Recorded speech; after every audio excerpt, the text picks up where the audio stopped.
परिवार नियोजन के दृष्टिगत स्वास्थ्य विभाग द्वारा तमाम योजनाएं चलाई जा रही हैं। आगामी योजनाओं के दृष्टिगत विगत लंबे समय से बंद पड़ी परिवार नियोजन वाली योजना को पुनः प्रारंभ कर दिया गया है, जिसके दृष्टिगत बलदेव के सामुदायिक स्वास्थ्य केंद्र पर महिला नसबंदी शिविर कैंप का आयोजन किया गया, जिसमें शासन की मंशा के अनुरूप 10 महिलाओं की नसबंदी कराई गई।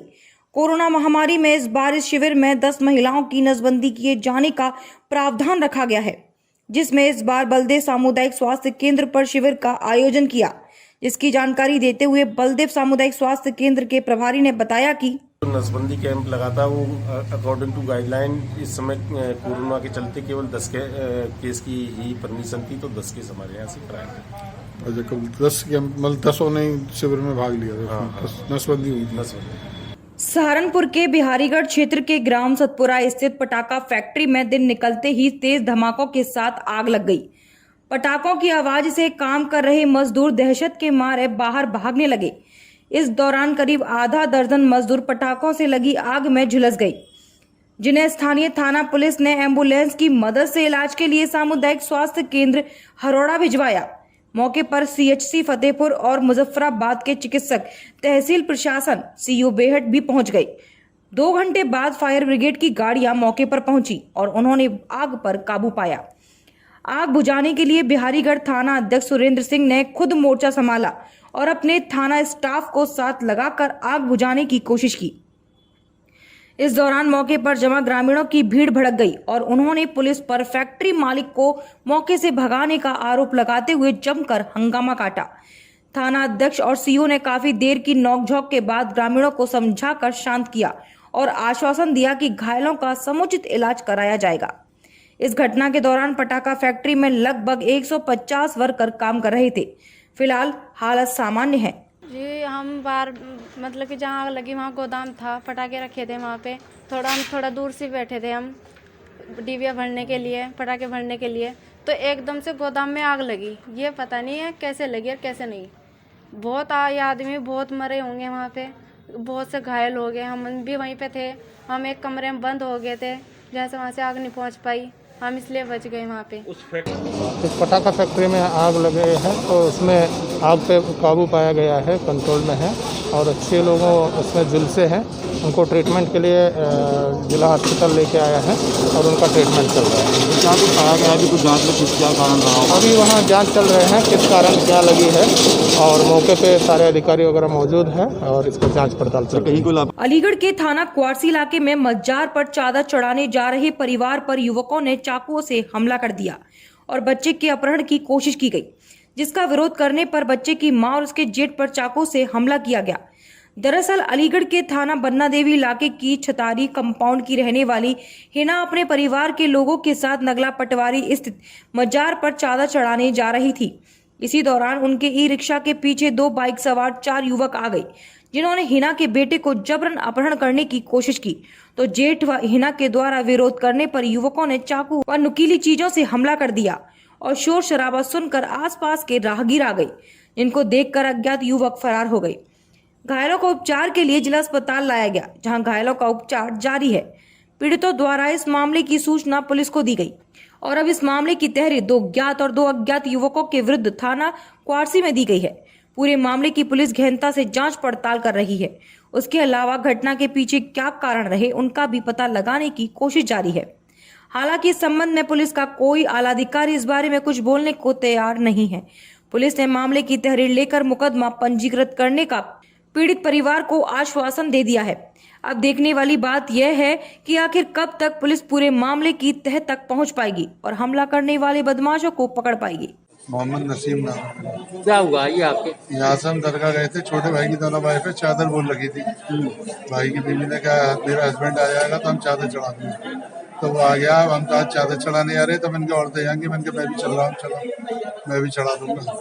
तो वहाँ हमने जाके देखा, मैंने कहा दरगाह हो सकता है बंद हो गई थी। मैंने कहा था तुम चले चलो लौट के। हम गली में निकले, फौरन 10 से 2 गाड़ियों पे लोग आए थे और गाड़ी पे नंबर नहीं थे। एक स्कूटर पे, एक मोटरसाइकिल पे। उन्होंने आती बच्चे को छीनने की कोशिश करी, उसकी बीवी के सिर पे चाकू मारा और मैंने बचाने की कोशिश करी तो मेरे मारा, और छोटे वाले भाई की पे 2 नंबर की उसके मारा है। कौन लोग थे, कुछ जानकारी? ना कुछ पता की है, नाजमा नाम है उसका और एक का नाम उसका हिरा, वो है। उसके साथ 2 लड़के थे, हेल्प मुंह का अंगूठा बांध रखा था उन्होंने। अलीगढ़ के थाना बन्ना देवी इलाके के सराय रहमान इलाके में फर्नीचर की दुकान का काम करने वाले यूसुफ खान के घर पर फर्नीचर की दुकान की जाती है, जिसमें सामान के साथ कबाड़ भी था, जिस पर बच्चे आज पटाखा चला रहे थे। पटाखा चलाते समय अचानक से चिंगारी निकलते हुए दुकान के हिस्से में पहुंच गई, जिससे देखते ही देखते दुकान और घर को आग ने अपनी चपेट में ले लिया। यह अग्नि नियंत्रण का कोई सामान नहीं था। अचानक लगी हुई आग को देखकर स्थानीय मोहल्ले के लोगों ने आग बुझाने का प्रयास किया। उसी के साथ फायर ब्रिगेड की टीम को सूचना दी गई। वहीं फायर ब्रिगेड की टीम ने मौके पर पहुंचकर आग को काबू पाया।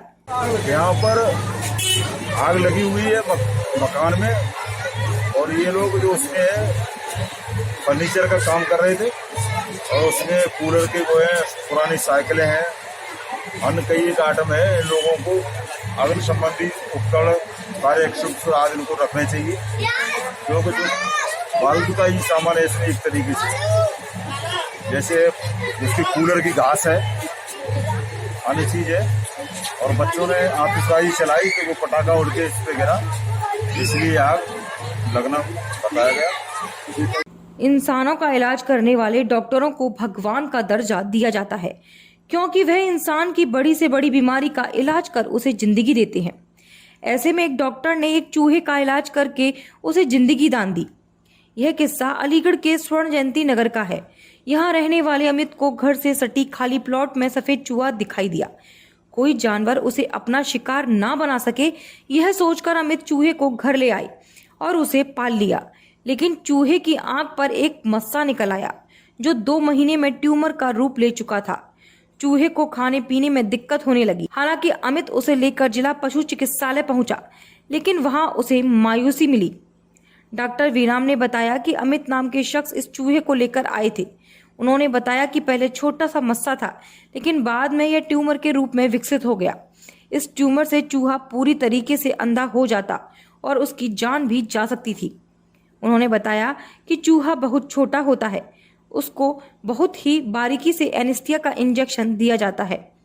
इसमें बहुत सावधानी बरती जाती है, क्योंकि एनेस्थीसिया की डोज ज्यादा होने पर जान जाने का भी खतरा होता है। उन्होंने बताया कि सर्जरी के बाद 25 ग्राम का ट्यूमर निकाला है। तो पशु मालिक को सब कुछ बता देते हैं, उसके बाद कंसेंट लेते हैं और अपनी तरफ से जो होता है बिल्कुल बेस्ट करने की कोशिश करते हैं, क्योंकि जानवर काफ़ी छोटा था, तो बड़ी बारीकी से करीब इसमें 2.5 से 3 घंटे का ऑपरेशन का टाइम इसमें लगा था। उसके बाद ये हमने ऑपरेशन किया और बाद में ये सफल रहा पूरा तरह से। सहारनपुर देवबंद में फ्रांस में हुई इस्लाम धर्म की नबी पैगंबर हजरत मोहम्मद साहब की शान में गुस्ताखी को लेकर जोरदार प्रदर्शन किया गया और भारत सरकार से मांग की गई कि वह फ्रांस द्वारा की गई इस नापाक हरकत की निंदा करें। नगर के मोहल्ला बड़जुआल हक पर जुमा की नमाज के बाद आयोजित इस प्रदर्शन में वक्ताओं का कहना था कि पैगंबर साहब की शान में गुस्ताखी को बर्दाश्त नहीं किया जाएगा और फ्रांस ने दुनिया के मुसलमानों की भावना को ठेस पहुंचाई है और वहां के राष्ट्रपति ने भी इसका समर्थन किया है, जो नाकाबिले बर्दाश्त है। फ्रांस को इस घटना के लिए माफी मांगनी चाहिए और भारत सरकार को भी इस घटना की कड़े शब्दों में निंदा करनी चाहिए। एहतजाज फ्रांस के राष्ट्रपति ने जो नबी करीम की शान में गुस्ताखी करने वाले टीचर था उसको जो एजाज से नवाजा, उसके खिलाफ एहतजाज है, मजम्मती एहतजाज है। और इसका मतलब ये है कि इस एहतजाज के ज़रिए एक मेमोरेंडम भारत के राष्ट्रपति के ज़रिए जो है फ्रांस को भेजा जाएगा कि जो भी उन्होंने उस टीचर को एजाज़ दिया उसको वापसी लें और अपने अल्फाज से वापसी हों कि नबी करीम की शान में जो गुस्ताखाना कार्टून बनते हैं वो बनते रहेंगे फ्रांस के अंदर, उसको वापसी लें। इस एहतजाज की वजह तो ये है कि फ्रांस के सदर ने महसिन इंसानियत जनाब रसूलुल्लाह सल्लल्लाहु तआला अलैहि वसल्लम की शान अक़दस में तौहीन आमेज़ खाके आम करने का जो ऐलान किया है, उससे न सिर्फ ये कि मुसलमानों के दिलों को ज़बरदस्त ठेस पहुँची है, उनके दिल ज़ख्मी हुए हैं, मजरूह हुए हैं, बल्कि हम ये कहते हैं कि फ्रांस के सदर की ये हरकत इंसानियत के ख़िलाफ़ एक बदतरीन जुर्म है। अलीगढ़ के सारसौल क्षेत्र में उस समय सनसनी फैल गई जब एक मकान में संदिग्ध परिस्थिति में वृद्ध का शव जंगले से लटका हुआ मिला। दरअसल पूरा मामला थाना बन्ना देवी क्षेत्र के गुरु रामदास नगर का है, जहां पम्मी सेठ अपने परिवार के साथ रहते हैं। परिवार में एक बेटा, बहू, 3 छोटे बच्चों के साथ उनकी बहन भी रहती है। बहन का मानसिक संतुलन ठीक नहीं है। घटना उस समय की है जब पम्मी के बेटे और बहू अपने बच्चों का इलाज कराने के लिए करनाल गए हुए थे। उस दौरान पम्मी और उनकी बहन घर पर रहते थे।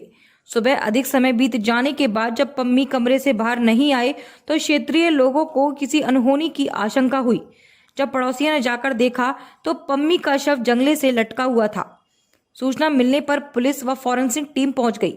वही फॉरेंसिक टीम ने शव को जंगले से उतारा और मौके से साक्ष्य एकत्रित कर शव को पोस्टमार्टम के लिए भेज दिया।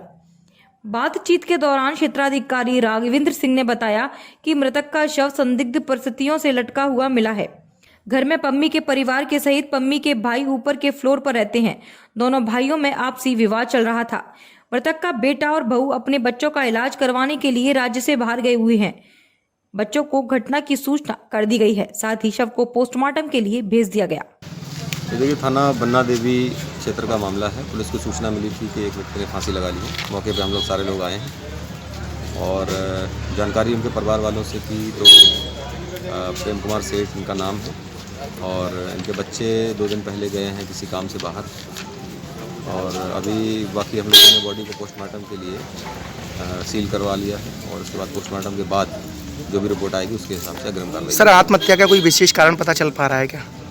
अब कारण अभी ऐसा कोई पता नहीं चल रहा है। हम लोग पूछताछ कर रहे हैं उसके लिए और उसी क्रम में कुछ जानकारी होगी। परिवार में सर आपसी कलह भी बताई जा रही है, क्या कुछ पता जानकारी मिली है? ये भी देखिए जांच का विषय है। अभी हम लोग यहाँ पहुँचे हैं। अभी जो प्राथमिक कार्य है पोस्टमार्टम और इसके करवाने का वो पुलिस द्वारा करवाया जा रहा है। बाकी जो भी जानकारी होगी वो कलेक्ट करके हम बताएंगे। फेसबुक पर ठगी के कई मामले सामने आ चुके हैं। इन्हीं मामलों में अलीगढ़ के एक व्यक्ति के द्वारा फेसबुक पर फ्रेंडशिप की गई, जो कि फर्जी प्रोफाइल से बनाई गई थी। इस नेटवर्क को नाइजीरियन व्यक्ति सहित एक दिल्ली निवासी युवक भी चला रहा था, जिसमें वे दोस्ती के नाम पर गिफ्ट भेजने का मैसेज भेजते और उस मैसेज पर एक्साइज ड्यूटी जमा कराने के लिए खाता नंबर देकर पैसा जमा करा देने की कहकर रुपए जमा कराते और उस पैसे को निकाल कर मोबाइल नंबर बंद कर ठग लिया करते थे। इसी ठगी का शिकार अलीगढ़ का एक युवक हुआ, जिसके खाते से 31 लाख रुपए की ठगी की गई। यही नहीं, इस युवक के द्वारा अलीगढ़ पुलिस की साइबर सेल में शिकायत दर्ज कराई गई, जिसमें विभिन्न टीमें गठित कर पुलिस ने दिल्ली से 3 युवकों को गिरफ्तार किया, जिसमें 2 नाइजीरियन युवक जिनका पासपोर्ट समाप्त हो चुका था और एक दिल्ली के महिपालपुर का रहने वाला युवक है। पुलिस अब इस मामले में और छानबीन कर रही है कि कितने लोगों से और इस तरह की ठगी को अंजाम दिया गया।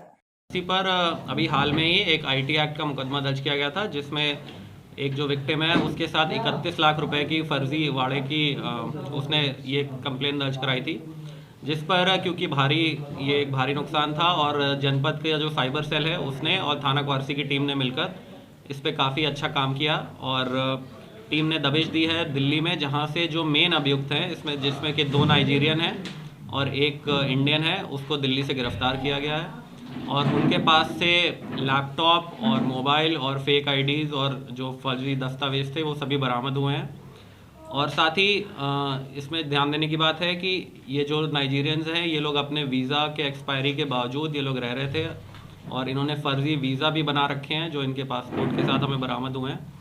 तो ये गंभीर आरोपों को देखते हुए इसमें फॉरेनर्स एक्ट और 467-68 सभी आईपीसी की जो धाराएं हैं उनकी बढ़ोतरी करते हुए इनकी गिरफ्तारी की गई है। अलीगढ़ के थाना लोधा पुलिस ने 4 कुंटल से अधिक गांजे के साथ 2 अभियुक्तों को गिरफ्तार किया है। दरअसल अलीगढ़ के थाना लोधा पुलिस के द्वारा वाहन चेकिंग के दौरान वहां से गुजर रहे एक ट्रक को रुकने का इशारा किया तो ट्रक ने पुलिस टीम को देखकर भागने का प्रयास किया। वहीं पुलिस ने आवश्यक बल प्रयोग कर उपरोक्त ट्रक को हिरासत में लिया और ट्रक में बैठे 2 व्यक्तियों से पूछताछ की तो उनके द्वारा बताया गया कि वह बदायूं जनपद के रहने वाले हैं और लगभग 4.25 कुंटल गांजे को लेकर जा रहे थे। तभी पुलिस से उनकी भिड़ंत हो गई। पुलिस ने दोनों व्यक्तियों को गिरफ्तार कर गांजा बरामद कर लिया। साथ ही अब पुलिस इस बात की जांच कर रही है कि इन अभियुक्तों के द्वारा पिछले कई दिनों से किन किन इलाकों में इस गांजे की सप्लाई की गई। मुखबिर की सूचना पे हम लोगों ने नाकेबंदी की थी फिरोजपुर चौराहे पर। वहीं पे संदिग्ध ट्रक में हमें ये गांजा बरामद हुआ है जो कि 425 किलो है और उस ट्रक को और उस ट्रक में बैठे 2 आदमियों को गिरफ्तार कर लिया गया। वहाँ कब से काम कर रहे थे ये लोग, कुछ पता चला है कितने रकम का है? ऐसा भी कुछ पता नहीं चल पाया है, विवेचना में आगे पता चलेगा। तो पहली बार ही ले जा रहे थे ये गांजा? ये सब अभी विवेचना के क्रम में आगे आएगा। कॉस्ट क्या रहेगी? कॉस्ट इसके 60 लाख के करीब। कहाँ से कहाँ ले जा रहे थे? ये उड़ीसा से बदायूं लेके जा रहे हैं। वृंदावन परिक्रमा मार्ग संत कॉलोनी स्थित कृष्ण कृपा धाम में चल रहे 3 दिवसीय कार्यक्रम के दौरान शरद महोत्सव मनाया जा रहा है, जिसमें 3 दिन तक संत सम्मेलन, भजन संध्या व संतों का भंडारा आदि कार्यक्रम किए गए। इसी के चलते शुक्रवार को कृष्ण कृपा धाम के प्रांगण में विद्वत संगोष्ठी का आयोजन किया गया। गीता मनीषा महामंडलेश्वर ज्ञानानंद जी महाराज की अध्यक्षता में मल्लूक पीठाधीश्वर राजेंद्र दास महाराज ने शरद पूर्णिमा पर होने वाले महाराज के बारे में बताया और किस प्रकार से कृष्ण ने गोपियों के साथ यमुना किनारे रास कर कामदेव का मान मर्दन किया, इसकी विस्तृत जानकारी श्रोताओं को दी। कल संत समागम हुआ, रात्रि को भजन संध्या हुई और प्रातःकाल संतों का भंडारा हुआ और उसके पश्चात भी संत सम्मेलन, विद्वत सम्मेलन चल रहा है और इसके बाद फिर कल प्रातःकाल 5:30 बजे वृंदावन की परिक्रमा है, फिर संतों का भंडारा है, फिर महंतों का भंडारा है, उसके बाद उसके पश्चात विश्राम होगा।